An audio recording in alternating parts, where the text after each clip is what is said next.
السلام علیکم حاضرین ناظرین سامعین، میں ڈاکٹر شہزاد شمیم اور میرے ساتھ مہمان خصوصی جناب پروفیسر سر منظور احمد صاحب تشریف فرما ہیں۔ آج تک ہم لوگ آپ کو مخاطب کرتے رہے ہیں، آج آپ کے لیے علامہ اقبال رحمۃ اللہ کے کلام سے کہے ہیں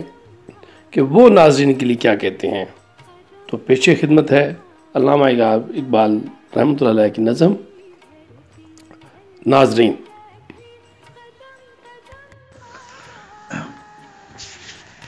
یعنی اقبال علیہ رحمہ ناظرین سے دیکھو کتنے خوبصورت انداز میں ڈاکٹر صاحب جی سر، کہ جب تک نہ زندگی کے حقائق پہ ہو نظر، میرے پڑھنے والوں یہ یاد رکھو، جب تک نہ زندگی کے حقائق پہ ہو نظر، تیرا زجاج ہو نہ سکے گا حریف سنگ۔ کہتا ہو تیرا مقابلہ تو چٹانوں سے ہے، پتھروں سے ہے، صحیح، اور تو شیشہ ہے۔ تو جب تک تجھے اس چیز کا ادراک نہ ہو کہ آگے تیرا، جب تک نہ زندگی کے حقائق پہ ہو نظر، تیرا زجاج ہو نہ سکے گا حریف سنگ۔ یہ زور دست وہ ضربت کاری کا ہے مقام، صحیح، میدان جنگ میں نہ طلب کر نوائے چنگ۔ ڈاکٹر صاحب چنگ جو ہے نا ایک وہ انسٹرومنٹ ہے موسیقی کا جو منہ میں ڈال کر نا اس کو بجاتے ہیں، اور پنجابی میں اسے پچنگ کہتے ہیں۔ اچھا اچھا اچھا اچھا،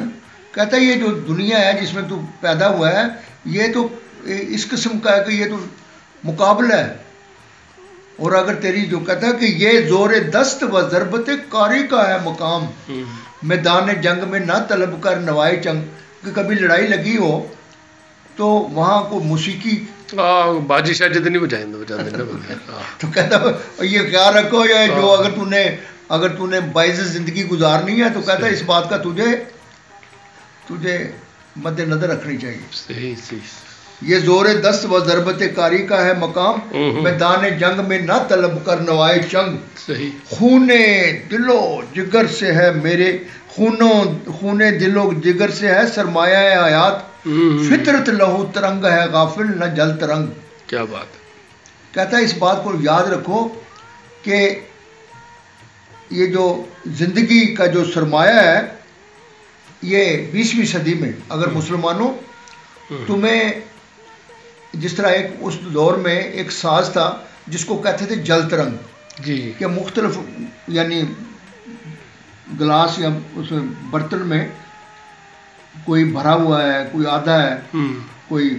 تھوڑا سا کم ہے، تو پھر اس کو وہ بانس کی تیلیوں سے چھیڑتے تھے تو وہ آواز پیدا ہوتی تھی، تو اس کو کہتے ہیں جل ترنگ۔ ٹھیک ٹھیک ٹھیک، تو کہتا ہے کہ یہ جو ہے نا یہ جو تو جس ماحول میں پیدا ہوا ہے ہندوستان میں، تو یہاں جل ترنگ، جہاں وہ اپنے برتنوں میں موسیقی کے برتنوں میں پانی کے بجائے خون ڈالنا پڑے گا۔ صحیح صحیح، کہتا ہے خون دل و جگر سے ہے کہ اگر زندہ رہنا ہے باوقار طریقے سے، خون دل و جگر سے ہے سرمایہ حیات، فطرت لہو ترنگ ہے۔ کہتا ہے اللہ کا جو قانون ہے اس دنیا میں وہ تمہیں جو ہے نا اس بات کا پر جو ہے نا تمہیں مجبور کرتا ہے کہ یہ جل ترنگ نہیں بلکہ لہو ترنگ کرنا پڑے گا۔ اور پھر آگے کہتے ہیں کہ تمہیں پتہ ہونا چاہیے کہ جس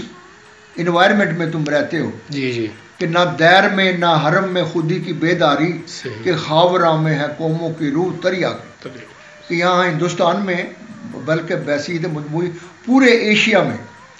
کہ عبادت گاہیں جو ہے نا وہ خواہ ہندوؤں کی ہوں خواہ مسلمانوں کی ہوں، وہاں شخصیت کی جو ہے نا کوئی وہ تربیت ہی نہیں ہے۔ بالکل، یعنی اقبال کی نگاہ میں یا دوسرے لفظوں میں قرآنی نقطہ نظر ہے کہ عبادت گاہ کا مطلب ہے کہ تمہاری سازی، کردار سازی، کردار سازی ہے۔ تو بالکل، کہتا ہے کہ یہاں وہ کہیں بھی نہیں، کسی مذہب میں نہ دیر میں نہ حرم میں خودی کی بیداری، کہ خاوراں میں ہے قوموں کی روح تری۔ خاور کہتے ہیں مشرق کو۔ کہتا ہے اس طرح پتہ لگتا ہے کہ پورا مشرق جو ہے نا یہ بھنگ پی کے سویا ہوا ہے، اور اگر نہ سہل ہو تجھ پہ زمین کے ہنگامے۔ جی جی،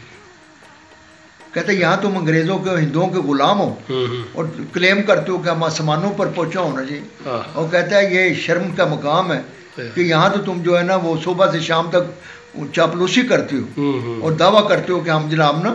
آسمان سے تارے توڑ لائیں گے۔ اگر نہ سہل ہوں تجھ پہ زمین کے ہنگامے، بری ہے مستی اندیشہ ہے افلاکی، تیری نجات غم مرگ سے نہیں ممکن کہ تو خود ہی کو سمجھتا ہے پیکر خاکی۔ کہتا ہے مسلمانوں اس وقت تک تم موت سے ڈرتے رہو گے جب تک تمہیں اس چیز کا یقین نہ آ جائے کہ روح پر موت نہیں ہے۔ بالکل روح پر موت نہیں ہے، بالکل اس کا انتقال ہونا ہے، اس سے ٹرانسفر کہتا ہے کہ یہ تو جو ہے نا یہ تو جسم پر موت ہے، تو کہتا ہے اس وقت اگر تو کہتا ہے روح کو مادی مت سمجھ، روح جو ہے یہ روحانی ہے، اس پر موت نہیں ہے، تو جب وہ اس پر موت نہیں تو کہتا ہے کیوں ڈرتا ہے تو؟ تیری نجات غم مرگ سے نہیں ممکن کہ تو خود ہی کو سمجھتا ہے پیکر خاکی، زمانہ اپنے حوادث چھپا نہیں سکتا۔ کیا بات ہے، کیا بات۔ کہتا ہے زمانے کا گلہ مت کرو، وہ تو سارا زمانہ اپنے حوادث چھپا نہیں سکتا، تیرا حجاب ہے قلب و نظر کی ناپاکی۔ اور آخر میں کہتے ہیں کہ عطا ہوا ہے خس و خاشاک ایشیا مجھ کو۔ ڈاکٹر صاحب بہت بڑی بات کر رہے ہیں، بالکل بالکل، یعنی طریقے سے بات کہ میں عطا ہوا ہے خس و خاشاک، کہ یہ جو کمزور قومیں جو ہیں خصوصی طور پر مسلمان، کہتا ہوں میں تو انہیں آگ لگانے آیا ہوں، جگانے آیا ہوں۔ عطا ہوا ہے خس و خاشاک ایشیا مجھ کو کہ میرے شعلے میں ہے سرکشی و بے باکی، کہ میرا کلام اگر کوئی سمجھ جائے تو اسی طریقے سے کہ جس طرح آگ جو ہے نا وہ بھڑک اٹھتی ہے۔ صحیح صحیح صحیح، بالکل صحیح بالکل صحیح۔ اور آخر میں کہتے ہیں کہ اپنے بارے میں بڑا خوبصورت ہے ڈاکٹر صاحب، ارشاد جی، کہ اقبال تیرا گناہ ہے اقبال مجلس آرائی، کہ انگریزوں کے اور جو حاکم طبقہ ہے ان کے نزدیک تیرا گناہ یہی ہے کہ تو جناب نا لوگوں کو ایجوکیٹ کر رہا ہے، تیرا گناہ ہے اقبال مجلس آرائی، اگرچہ تو ہے مثال زمانہ کم پیوند، کہ اگرچہ اقبال تو فطرتاً زمانے کی طرح الگ تھلگ رہتا ہے لیکن تو مجلس آرائی کرتا ہے، تو لوگوں کو جناب نا ایجوکیٹ کر رہا ہے، تو یہ تیرا بہت بڑا گناہ ہے۔ اور تیرے اس کلام سے جو کوکنار کے خوگر تھے ان غریبوں کو، کوکنار کہتے ہیں پوسٹ کو، حفیم کو، تو کہتا تیرے کلام نے وہ جو حفیم کی طرح کھانے والے، حفیم کھا کے سونے والے لوگ تھے، جو کوکنار کے خوگر تھے ان غریبوں کو تیری نوا نے دیا ذوق جذبہ ہائے بلند، کہ جو غلامی پر لوگ جو مسکینی اور محکومی کے عادی ہو گئے تھے، تیرے کلام نے ان کو جناب نا، یہ تیرا گناہ ہے کہ تو ان لوگوں کو جگا رہا ہے، کہ جو پوسٹ پی کے یعنی پوسٹ پی سے مراد جو غلامی اور محکومی پر خوش تھے لیکن تو انہیں جگا رہا ہے۔ تڑپ رہے ہیں فضائے آئے نیل گوں کے لیے، وہ پر شکستہ کے سین سرا میں تھے خورسند، اور تیری مثال تیرا کلام ایسا ہے کہ وہ پرندے کہ جو پنجرے میں بند ہے اور ان کے پر کٹے ہوئے ہیں، تو کہتا ہے تیرا کلام سن کے وہ بھی چاہتے ہیں کہ ہم باہر نکلیں اور فضا میں بلند ہوں۔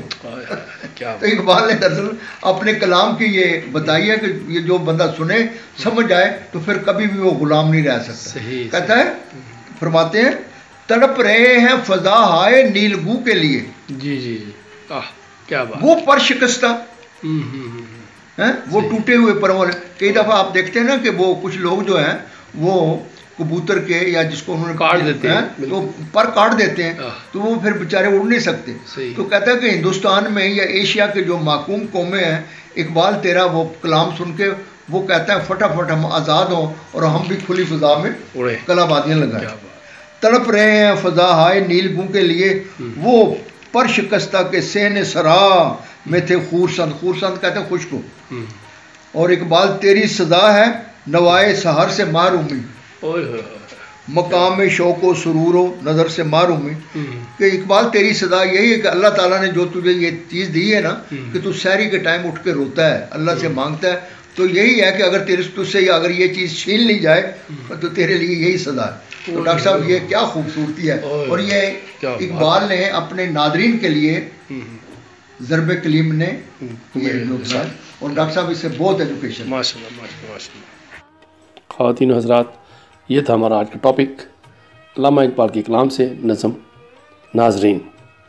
اسی کے ساتھ اجازت دیجیے، پاکستان زندہ باد۔